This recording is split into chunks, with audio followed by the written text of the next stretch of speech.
ধন্যবাদ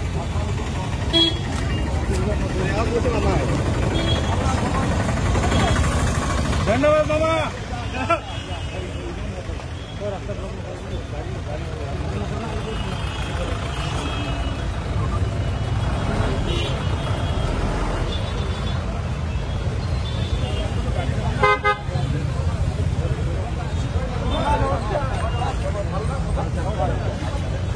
ধন্যবাদ বাবা। মই গৈ থাকো মামু সব ৰেডি সব ৰেডি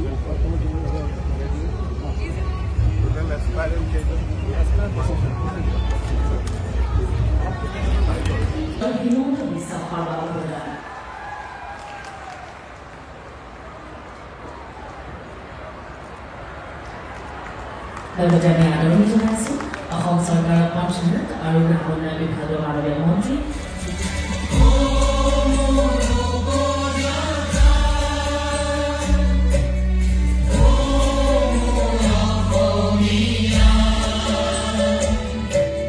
প্ৰধানমন্ত্ৰী আৱাস যোজনা গ্ৰামীণৰ অধীনত 3 লাখতকৈও অধিক হিতাধিকাৰী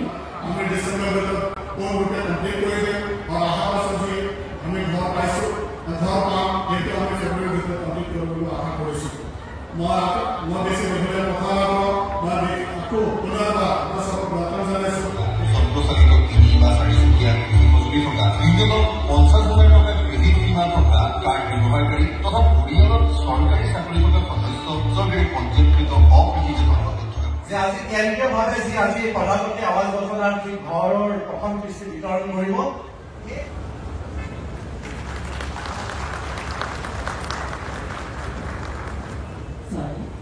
এয়া চৰণৰ বিপুলা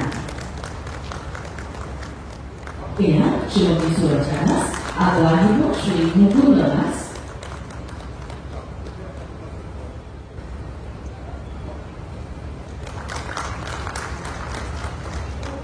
মোৰ মনত আছে যে নিৰ্বাচনৰ আগত মাৰ্চ মাহত যোৰহাট জিলাৰ মেলে ছেপ্টেম্বৰ মাহত আমি 1,71,593 গৰাকী আৰু যোৱা বছৰৰ 9 জানুৱাৰী আমি প্ৰধানমন্ত্ৰী আৱাস যোজনাৰ বৰ্তমানলৈকে অসমত 20,46,553 গৰাকী ব্যক্তিয়ে প্ৰধানমন্ত্ৰী প্ৰত্যেক বছৰত আমি 2 পৰা 3 লাখকৈ ঘৰ দি যাওঁ যেতিয়া ঘৰটো নাহে তেতিয়া মানুহে ভাবে যে মোৰ নামটো কাটি দিলে আমাৰ নামটো কোনেও কাটি নিদিয়ে আমি এটা নিয়ম কৰোঁ যে প্ৰথমে আমি 6 লাখ মানুহক এই কাৰণে ঘৰ দিয়া নাই তেতিয়ালে বজাৰত যিমান ইটাৰ দাম বাঢ়িব চিমেণ্টৰ দাম বাঢ়িব আমি কোনেও ঘৰ বনাব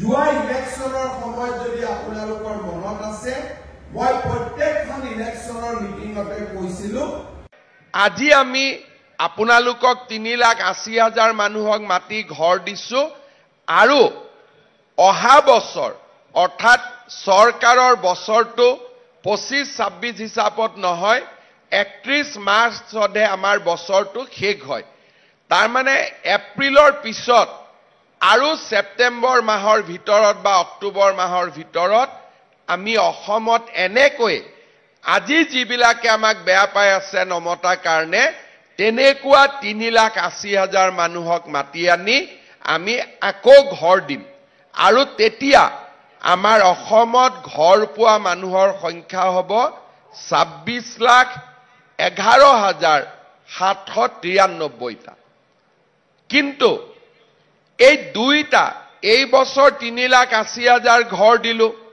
অহা বছৰ 3,80,000 ঘৰ দিলো কিন্তু তাৰ পিছতো আমাৰ অসমত আৰু 10-12 লাখ পৰিয়াল থাকি যাব যোনে ঘৰ পাব পৰা নাই তেওঁলোকে মনত ভাবি আছে যে আমাৰ নামটো দেখোন লিষ্টতো নাই গতিকে আমাকতো তেওঁলোকে চৰকাৰেতো আমাক ঘৰ নিদিব কিন্তু প্ৰধানমন্ত্ৰী ডাঙৰীয়াই মোক কৈছে যে অসমৰ প্ৰতিগৰাকী দুখীয়া পৰিয়ালক তেওঁ একোটাকৈ ঘৰ দিবই আৰু এইটোৱে হৈছে তেওঁৰ প্ৰতিশ্ৰুতি।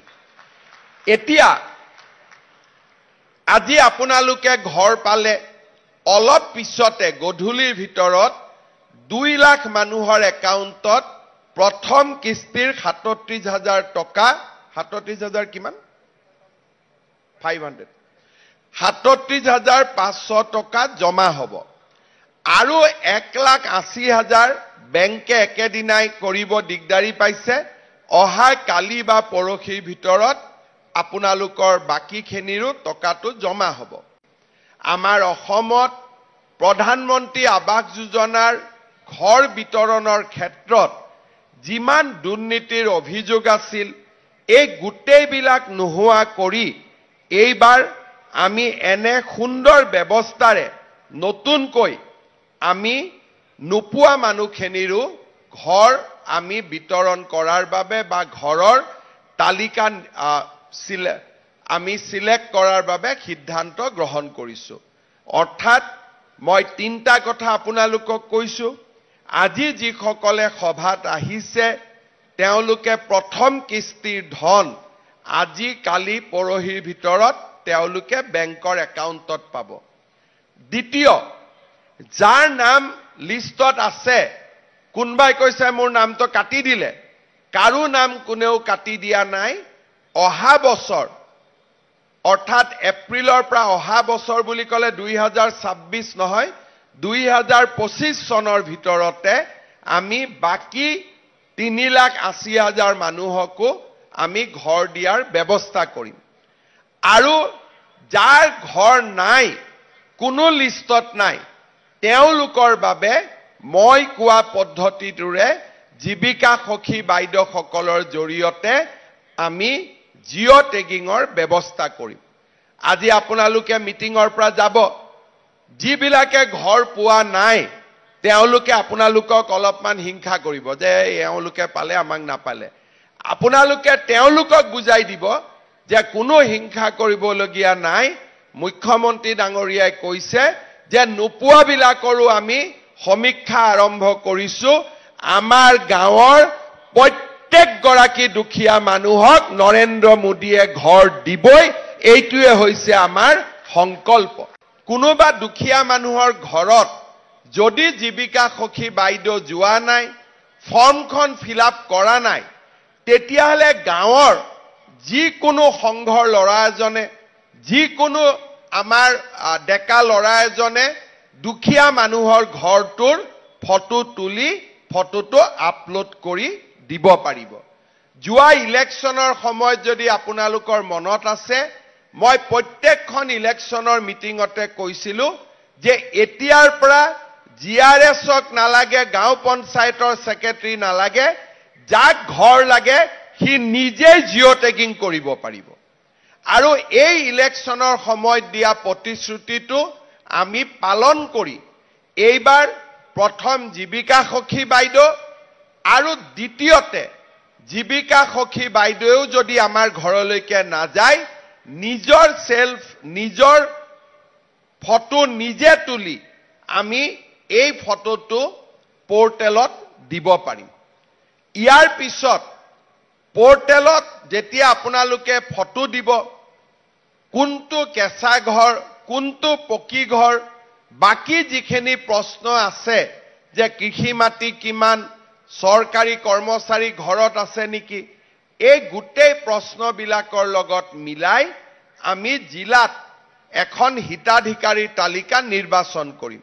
আৰু লাষ্টত একেবাৰে শেষত আমাৰ চৰকাৰৰ কৰ্মচাৰীসকলে গৈ আপোনালোকৰ ঘৰটোৰ ফাইনেলি যি লেটিচিউড, লগ্নিটিউড যি লাগে এই গোটেইবিলাক লৈ সিলেক্টেড তালিকাখনৰ ওপৰতে তেওঁলোকে গৈ ফটোটো আকৌ এবাৰ আপলোড কৰিব। কাৰণ নিজে ফটো তোলোতে জীৱিকা সখী বাইদেৱে ফটো তোলোতে ভুলো হ'ব পাৰে, কিন্তু যেতিয়া চৰকাৰী কৰ্মচাৰীয়ে গৈ ফটো তুলিব তাত আৰু টকা পইচা দিবলগীয়া একো নাথাকিব, কাৰণ সেইখনে হ'ল সিলেক্ট লিষ্ট, অৰ্থাৎ ফাইনেল লিষ্টখনৰ ওপৰতহে তেওঁলোকে গৈ ফটো তুলিব।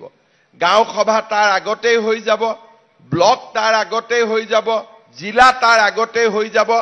আপোনালোকে গমেই পাব যে মোৰ নামটো সিলেকশন হৈ গ'ল। তাৰ পিছত আনুষ্ঠানিকতাখিনিহে আমাৰ চৰকাৰী কৰ্মচাৰীসকলে কৰিব। আমাৰ অসমত প্ৰধানমন্ত্ৰী আৱাস যোজনাৰ ঘৰ বিতৰণৰ ক্ষেত্ৰত যিমান দুৰ্নীতিৰ অভিযোগ আছিল, এই গোটেইবিলাক নোহোৱা কৰি এইবাৰ আমি এনে সুন্দৰ ব্যৱস্থাৰে নতুনকৈ আমি নোপোৱা মানুহখিনিৰো ঘৰ আমি বিতৰণ কৰাৰ বাবে বা ঘৰৰ তালিকা আমি সিলেক্ট কৰাৰ বাবে সিদ্ধান্ত গ্ৰহণ কৰিছো। 2011 চনত প্ৰধানমন্ত্ৰী আৱাস যোজনাৰ আৰ্থ সামাজিক সমীক্ষা হৈছিল।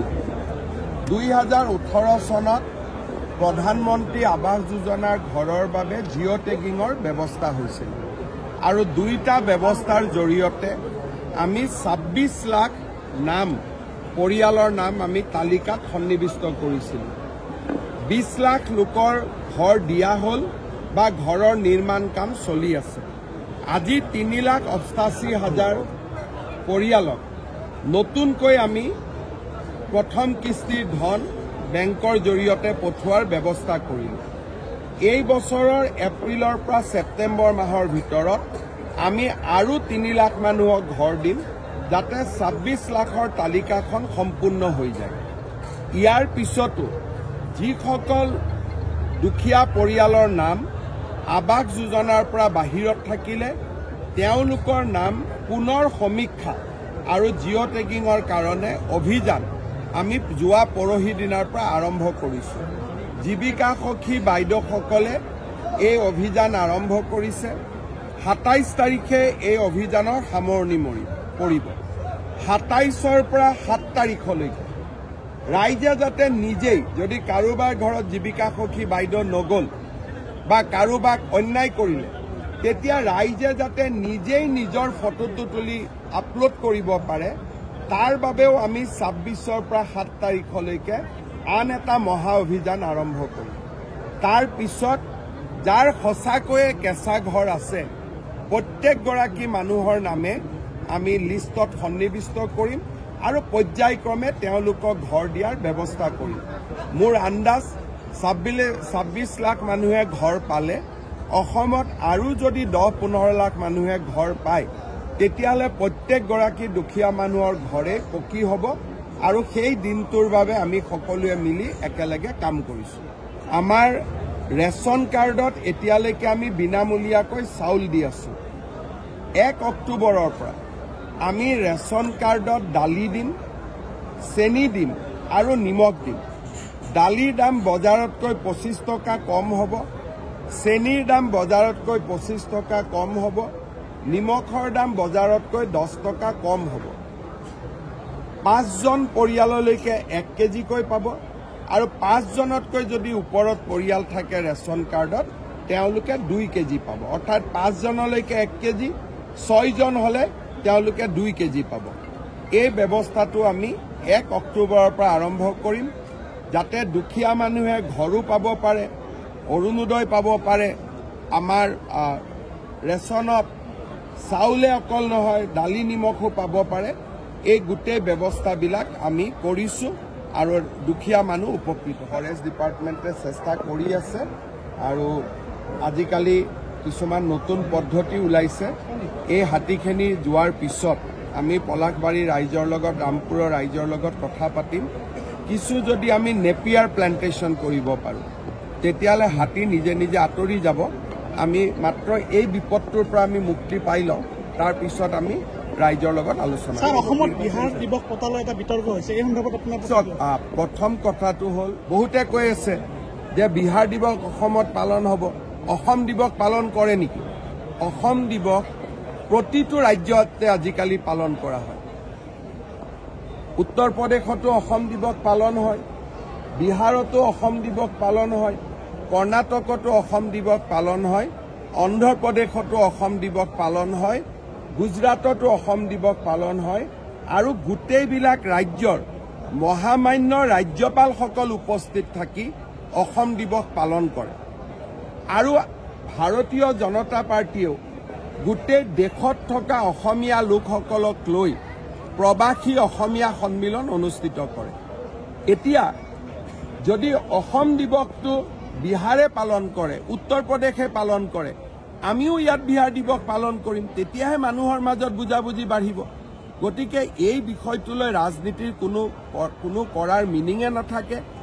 যিসকলে এইটো কথা বুজি নাপায় যে অসমৰ লাখ লাখ ল'ৰা অসমৰ বাহিৰত কাম কৰে, ইয়াত সাম্প্ৰদায়িক উত্তেজনা কৰিলে তেওঁলোকৰ জীৱনৰ প্ৰতি ভাবুকি আহিব পাৰে, এই কথাটো যিসকলে বুজি নাপায় তেওঁলোকে বাৰে বাৰে এই কামবিলাকত মনোনিৱেশ কৰে।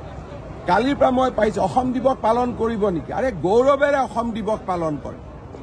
যোৱা কেইদিনমান আগতে পণ্ডিচেৰীত অসমৰ প্ৰফেচাৰে মোক চিঠি দিছে যে মই গোটেই অসম দিৱসটো পালন কৰোৱাত আগভাগ লৈছিলোঁ। অসম দিৱস সকলোৱে পাতে, প্ৰত্যেকখন ৰাজ্যতে পাতে আৰু বহুত দূতাবাসত অসম দিৱস পাতে, শ্ৰীলংকাৰ দূতাবাসত অসম দিৱস পাতে। গতিকে অসমে যেনেকে অসমক মানুহে ভাৰতৰ আন ৰাজ্যৰ লোকে সন্মান কৰে, অসমেও আন ৰাজ্যৰ লোকক সন্মান কৰিব লাগিব। তিনিচুকীয়াত পাতা নাপাতাটো বেলেগ কথা, মই সেইটো বিতৰ্কত নাযাওঁ।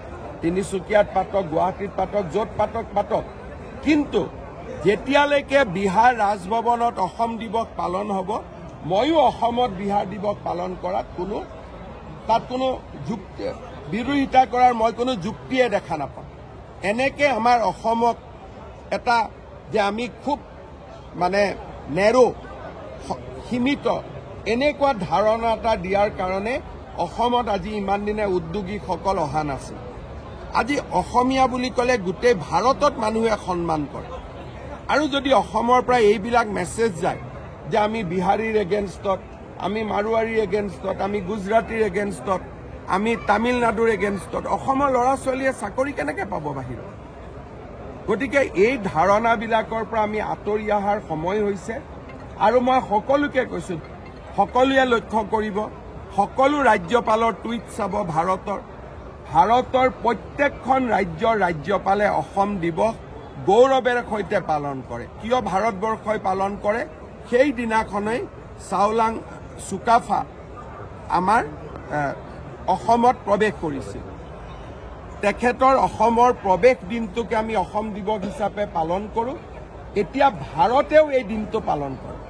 দ্বিতীয়তে, এতিয়া গোটেই ভাৰতৰ ৰাজ্যবিলাকত লাচিত বৰফুকনৰ ওপৰত পাঠ্যপুথিত এটা পেৰেগ্ৰাফ সোমাব গৈ আছে।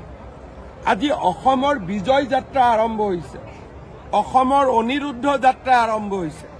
এতিয়া যদি অসমীয়াৰ একাংশ মানুহে এনেকুৱা কথাক লৈ যদি ৰাজনীতি কৰে, আমাৰ ৰাজ্যখন আকৌ পিছুৱাই যাব। 8 দিনৰ কাৰণে গৈছিলে, 9 মাহ থাকি আহিলে।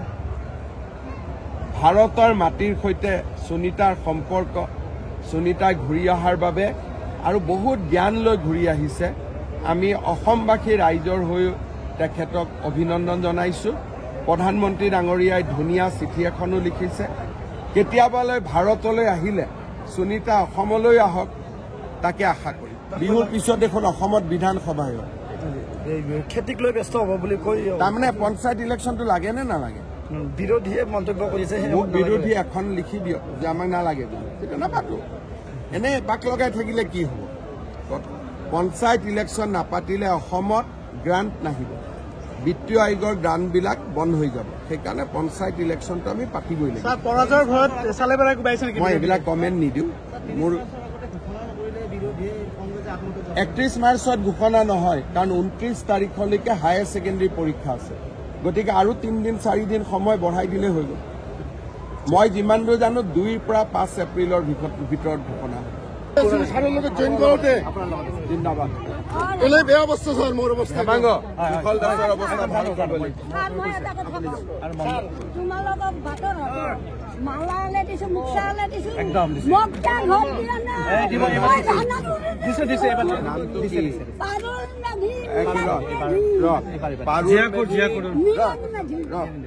লিখা নাম, লিখা নাম, নামটো ভুল হৈ যাব। লিখ পাৰুল মেধি। তো গাড়ি से 20 हो जाओ मोबाइल में पैसा পইচা ভাল লাগে না পইচা লাগে তেতিয়াহ'লে তই মোক কল তো দিবা লাগবো পাইছে না খান দিবা লাগবো তোক কি দিবা দিবা লাগবো দিবা লাগবো অনতে পাই তই 1 মিনিট শুনি যা তোক মই কি দিম তই খালি শুনি যা অনতে পাই তোৰ নাম কি পাৰুল মেধি মিলন মেধি লিখ গাঁৱৰ নাম লিখ এই আকৌ পাহৰি গলি গাঁৱৰ নাম জাংচু জিয়াকুৰ লিখ গাঁৱৰ নামটো কওঁ মাই জিয়াকুৰ তই চিনি পাওঁ ডিচি IBSত আবুক আজিৰ পৰা এটা ঘৰ দিবি লিখ এটা লেট্ৰিন দিবি আৰু কি জানা শুনি আকৌ তই এতিয়া আচল কথাটো পাহৰি যাবি তোক এটা ঘৰ লাগে হয় না ঘৰৰ লগত এটাটো কল লাগে আৰু এটা লাইনৰ ব্যৱস্থা কৰিবি আৰু এটা পায়খানা দিবি লাষ্টত ছোৱালী যেতিয়া বিয়া ঠিক হয় তেতিয়া মোৰ পৰা অলপ পইচা লৈ দিবি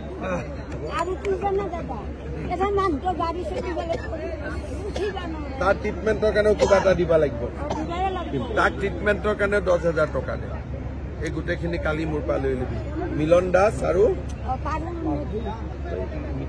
কেনেকৈ আহিব তই ৰাইজৰ সৈতে গাড়ীত উঠি আহিবি এই নামটো কিয় জিঅ'তে কি হোৱা নাছিলে এতিয়া তই খালি এটা কথা মই পইচা দিম যদিহে তই পিঠা এখন লৈ আহিলিহেঁতেন তইতো অনা নাই মোৰ কাৰণে পিঠা অহাবাৰ মোৰ কাৰণে পিঠা আনিবি তেতিয়া পইচাও দিম চচৰ দোকানৰ আৰু তোৰ গোটেই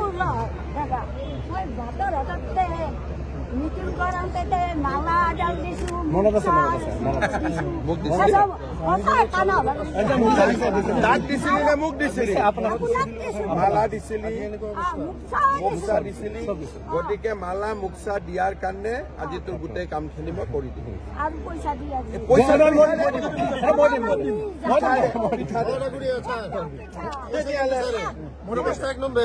অলপমান পইচা বাইদেৱে অসমৰ কল লেবৰেটৰীত পৰীক্ষা কৰি এটা পজিটিভ ৰিজাল্ট কৰিছে কালি বাইদেউটোৰ অফিচত যাবি নাম লিখিলোঁ অনিমা কলিতা ৰহালী বিজয়নগৰ বাইদেউৰ লগত এখেত ডিচি হয় আপুনি কালি কামৰূপ জিলা অসমৰ ফল কিয় আমাৰ মিৰ্জা হনুমান মন্দিৰৰ নতুনকে বনাইছে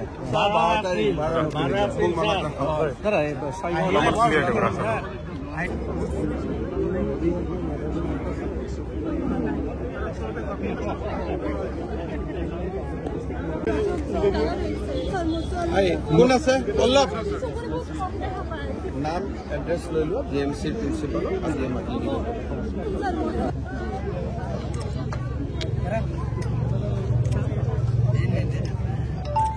ঠিক আপুনি কোন ডিপাৰ্টমেণ্ট এতিয়াও হোমগাৰ্ডৰ কাম কৰি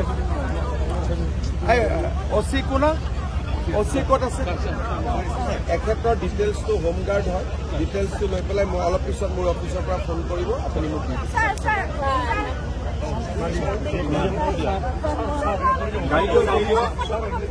নালাগে মোক লিখা আছে নহয় হ'ব